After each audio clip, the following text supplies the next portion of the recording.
adik-adik, kami dari mahasiswi pendidikan biologi dari Untirta. Ada yang tahu kan Untirta di mana? Di mana?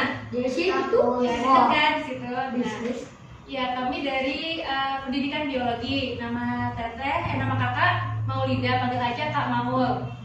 Selanjutnya itu kameramennya ada Kak Aska, panggil aja Kak Aca. Ya, jadi kita di sini mau menyampaikan tentang penyuluhan penyakit pada kelainan sistem pernapasan. Nah, sistem pernapasan yang akan kita bawa ini namanya asma. Ada yang tahu nggak asma apa? Tahu. Apa? Coba yang tahu tunjuk tangan. Oke. Ayo yang tahu tunjuk tangan, nanti dapat hadiah di akhir. Penyakit. Coba tunjuk tangan dulu. Ya, apa? Penyakit jantung sesak. Nah, iya benar banget. Tapi asma itu bukan jantung ya. Asma itu dari paru-paru ya. Tapi benar sesak. Kita banget tepuk tangan buat Ate.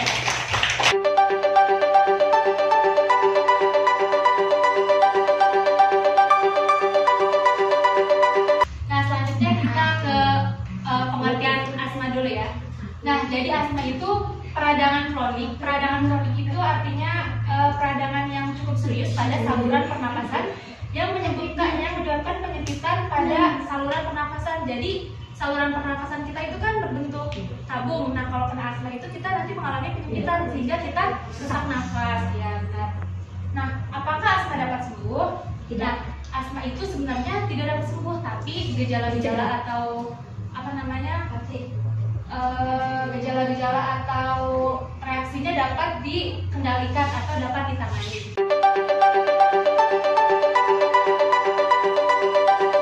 Selanjutnya ada apa aja sih gejala-gejala asma? Jadi gejala-gejala asma ini ada 4. Yang pertama ada apa? Coba baca.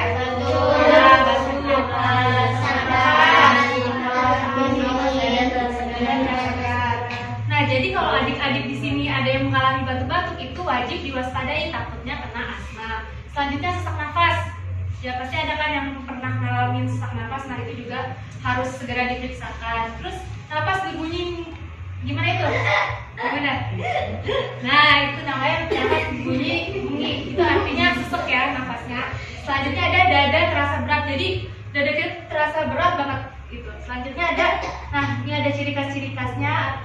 Seringkali timbul apabila ada faktor-faktor penyebabnya. Dapat apa namanya? Iya, dan asma ini sering memburuk pada keadaan malam hari. Selanjutnya asma berat apabila terjadi gejalanya sebaiknya segera dibawakan ke rumah sakit atau ke dokter.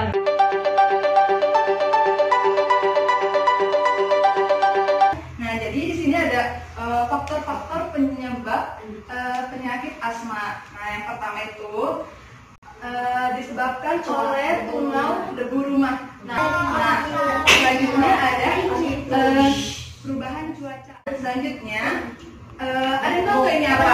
Obat nyamuk. Siapa yang di rumahnya pakai obat nyamuk?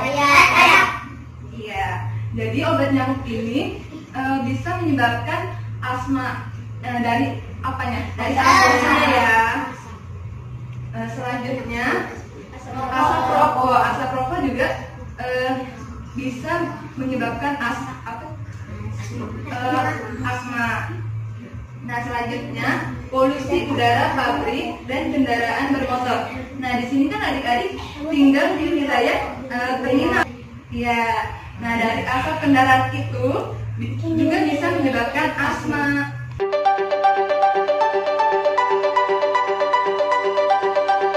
Ada cara mengendalikan atau mencegah asma. Nah, yang pertama itu, nah sebelumnya adik-adik tahu kan kalau asma itu nggak bisa disembuhkan, tetapi bisa dicegah dan dikendalikan ya. Nah, yang pertama itu cara mencegah dan mengendalikan asma.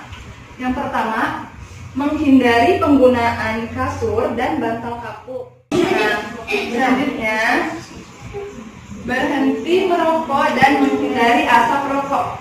Nah, jadi adik-adik pasti apa namanya, di sekitar sini banyak orang-orang yang merokok ya. Untuk mencegah atau mengendalikan asma, jadi adik-adik bisa menggunakan apa? Masker, iya betul. Mencegah atau mengendalikan terjadi asma. Ya. Nah, selanjutnya olahraga teratur, bisa senam, berenang, atau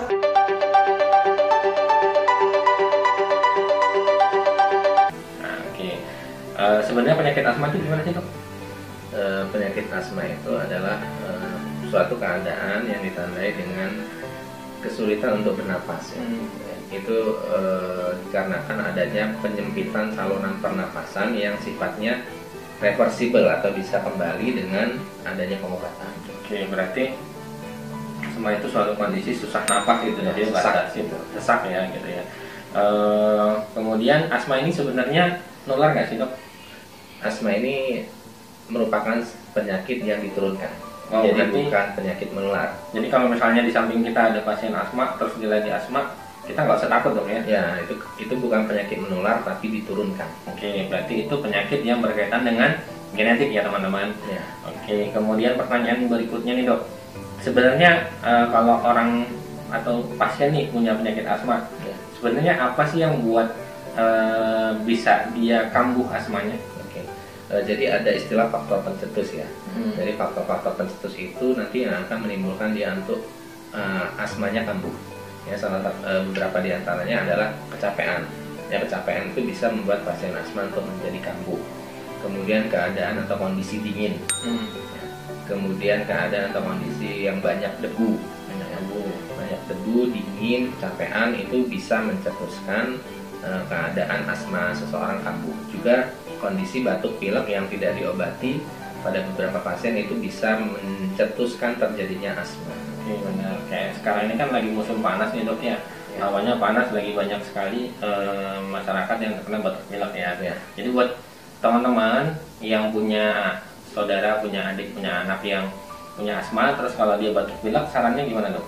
Diobati, ya, Langsung. segera diobati ya sebelum akhirnya nanti menimbulkan mencetuskan kejadian asma. Mencetuskan kebangkitan asma itu tadi Ya. Seperti itu. Oke. Pertanyaan berikutnya, kira-kira asma ini bisa sembuh nggak sih dok? Asma ini tidak bisa sembuh ya, dia hanya bisa dikontrol, dikontrol dengan obat-obatan dan juga dengan gaya hidupnya kita. Kayak misalnya banyak nih dok beredar di masyarakat nih, banyak katanya ramuan minum ini minum itu bisa ngobatin asma sembuh total gitu. Itu benar nggak sih dok? Kalau itu secara medis kita tidak tahu ya. Belum ada penelitiannya dok ya? Ya, yang hanya kita ketahui adalah pengobatan secara medis. Oke, seperti itu. Baik. Itu sekelumit tentang penyakit asma. Jadi penyakit asma itu tidak menular ya dok ya? Tidak menular. Sekali lagi penyakit asma tidak menular, tetapi Diturunkan. diturunkan. Berarti harus punya riwayat ataupun diwariskan dari keluarganya ya dok ya? Seseorang yang orang tuanya atau kakek neneknya punya asma, jadi anaknya, cucu-cucunya itu ada kemungkinan besar untuk punya penyakit asma. Jadi dibandingkan dengan orang lain, dia punya faktor resiko lebih besar untuk terjadinya asma. Jadi nggak mesti dia jadi punya asma, tapi memiliki faktor resiko lebih besar. Oke,